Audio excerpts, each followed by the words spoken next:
Assalamu alaikum wa rahmatullahi wa barakatuh mes chers frères et sœurs. Aujourd'hui, Inch'Allah, nous allons continuer avec les piliers de la foi. Nous avions vu les 3 premiers piliers et là nous allons voir les 3 derniers. Mes chers frères et sœurs en islam, concernant le 4e pilier, qui est de croire aux messagers d'Allah, qui sont les modèles à imiter et les exemples à suivre, car en effet, il n'est possible de connaître Allah Azza wa Jal et d'atteindre le véritable bonheur qu'à travers eux. Ibn al-Qayyim a dit que la médecine des âmes est du ressort des messagers seuls. La santé des cœurs, c'est connaître son Seigneur et Créateur, ses noms, ses attributs, ses actes, ainsi que ses jugements. Elle consiste également à aimer le satisfaire et à accomplir ce qu'il désire d'une part et à s'abstenir de violer ses interdictions et de ce qui provoque son mécontentement d'autre part. Ce n'est qu'ainsi que les cœurs vivent et restent en bonne santé. Or, tout cela nous parvient à travers les messagers, et croire qu'un cœur puisse être en bonne santé tout en se passant de les suivre est une erreur. En effet, se passer de suivre les messagers fait plutôt la santé et la force d'un cœur bestial et débauché, mais sûrement pas celle d'un cœur saint.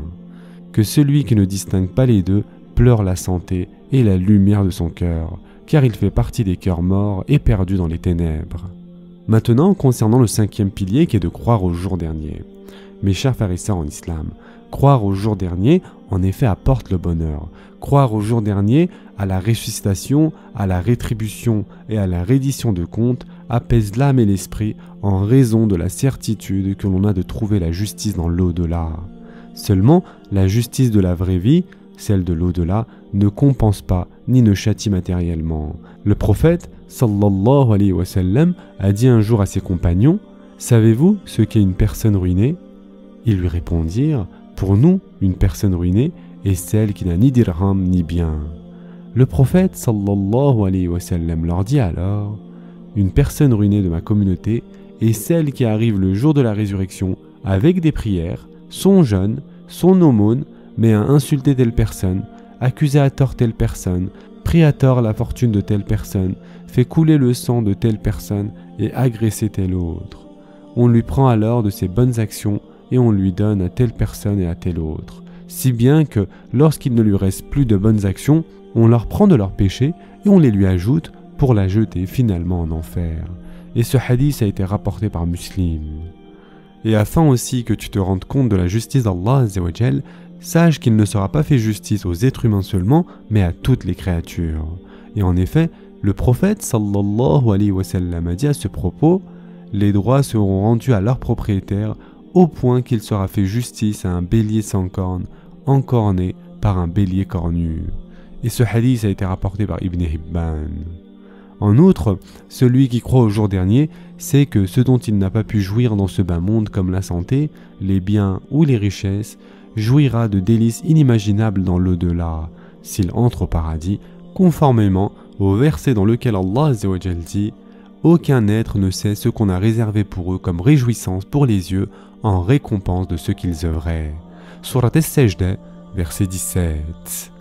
Le prophète, sallallahu alayhi wa sallam, a dit pour sa part, Allah dit, « J'ai préparé à l'intention de mes serviteurs vertueux ce qu'aucun œil n'a vu, ce qu'aucune oreille n'a entendu, ni ce qu'aucun être humain n'a pu imaginer. Récitez donc, si vous le voulez, aucun être ne sait ce qu'on a réservé pour eux comme réjouissance. » Et ce hadith Qudsi a été rapporté par Bukhari. Afin d'adoucir les malheurs du musulman et les revers qu'il subit dans ce bas monde, le prophète sallallahu alayhi wa sallam lui apprend que tout sera oublié avec l'entrée au paradis. Il dit en effet, on amènera celui parmi les gens de l'enfer qui aura le plus vécu dans l'aisance dans la vie d'ici-bas le jour de la résurrection. On le plongera dans l'enfer et on lui demandera « Ô fils d'Adam, n'as-tu jamais connu de bien au cours de ta vie terrestre ?» Il répondra « Non par Allah, ô Seigneur !» On amènera celui parmi les gens du paradis qui aura le plus vécu dans le malheur dans la vie d'ici-bas le jour de la résurrection. On le plongera dans le paradis et on lui demandera « Ô fils d'Adam, n'as-tu jamais connu de bien au cours de ta vie terrestre ?» Il répondra « Non par Allah, ô Seigneur, je n'ai connu ni malheur, ni moment difficile. » Et ce hadith a été rapporté par Muslim. Ainsi, lorsque le musulman est conscient de tout cela, la valeur de cette vie diminue à ses yeux et il devient moins exposé que les gens aux agressions et à l'injustice. Mieux encore, il arrive qu'il délaisse ce qui lui paraît suspect par crainte de commettre un interdit. Sa foi le motive donc à rechercher en permanence à sauver son âme le jour du jugement et à éviter de faire subir une injustice à autrui. Mes chers frères et sœurs en islam, je suis vraiment désolé de vous interrompre en plein milieu de ce rappel, cependant je voulais vous faire part d'une chose très importante. L'algorithme de YouTube a décidé de ne plus mettre en avant les vidéos d'Islam Spot, ceci est clairement visible avec le nombre de vues. La portée de ces vidéos est très limitée et c'est pour cette raison que je vous invite à commenter, à aimer et à partager un maximum, afin qu'un plus grand nombre de personnes puissent avoir accès à ces vidéos, Inch'Allah.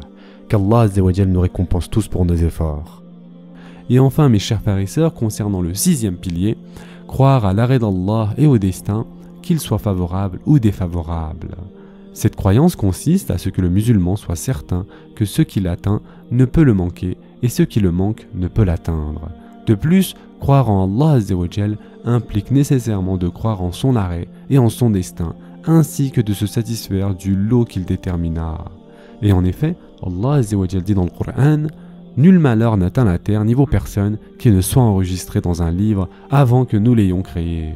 Et cela est certes facile à Allah, afin que vous ne vous tourmentiez pas au sujet de ce qui vous a échappé, ni n'exultiez pour ce qu'il vous a donné. Et Allah n'aime point tout présomptueux, plein de glorioles. Surat al-Hadid, versets 22 et 23. Concernant cela, le prophète sallallahu alayhi wa sallam a dit: sois attentif envers Allah, il le sera envers toi. Sois attentif envers Allah, tu le trouveras devant toi. Souviens-toi d'Allah dans l'aisance, il se souviendra de toi dans la gêne. Si tu demandes, adresse-toi à Allah. Lorsque tu sollicites une aide, sollicite-la d'Allah. L'encre a séché et tout ce qui a été prédestiné est déjà inscrit. Si tous les hommes voulaient être utiles en quelque chose qu'Allah n'ait pas décrété pour toi, ils n'y parviendront jamais. Et s'ils voulaient te nuire en quelque chose qu'Allah n'ait pas écrit, ils ne pourront jamais te nuire. Œuvre pour Allah avec reconnaissance et certitude, et sache qu'endurer avec patience ce que tu redoutes comporte un grand avantage, que la victoire n'arrive que par la constance, que la délivrance vient après l'affliction et que le bonheur vient après l'infortune. Et ce hadith a été rapporté par le Hakim. Ainsi, cette croyance associée au déploiement des moyens nécessaires pour parvenir à ses fins inspire la satisfaction qui aboutit à la tranquillité d'esprit et à la sérénité, et ceux-ci aboutissent à leur tour à la joie. Et le prophète sallallahu alayhi wa sallam a dit: le croyant fort est préférable au croyant faible et est plus aimé par Allah. Dans toute œuvre bénéfique, veille à ce qui t'est profitable, demande l'aide d'Allah et ne te décourage pas. Si tu es atteint par quelque chose, ne dis pas « si j'avais fait telle et telle chose », mais dis « c'est Allah qui a décidé et il agit comme il veut », car le mot « si » est un prélude à l'œuvre de Shaitan. Et ce hadith a été rapporté par Muslim. Ce hadith signifie qu'il ne faut pas regretter le passé. Il convient en effet de regarder devant soi et d'arrêter de regarder derrière soi. Si tu t'intéressais aux causes des maladies dont souffrent les gens actuellement, tu t'apercevrais que la plupart ont comme origine la tristesse et le chagrin d'avoir perdu ou manqué quelque chose. La croyance sincère en l'arrêt ou le destin d'Allah Azza wa Jal vient à bout de toutes tes tristesses et de tous tes chagrins avec la permission d'Allah, puisqu'elle te permet d'aspirer à l'avenir et d'oublier le passé. Ce sera tout pour aujourd'hui. En attendant, prenez soin de vous mes chers frères et sœurs et à très prochainement, Inch'Allah.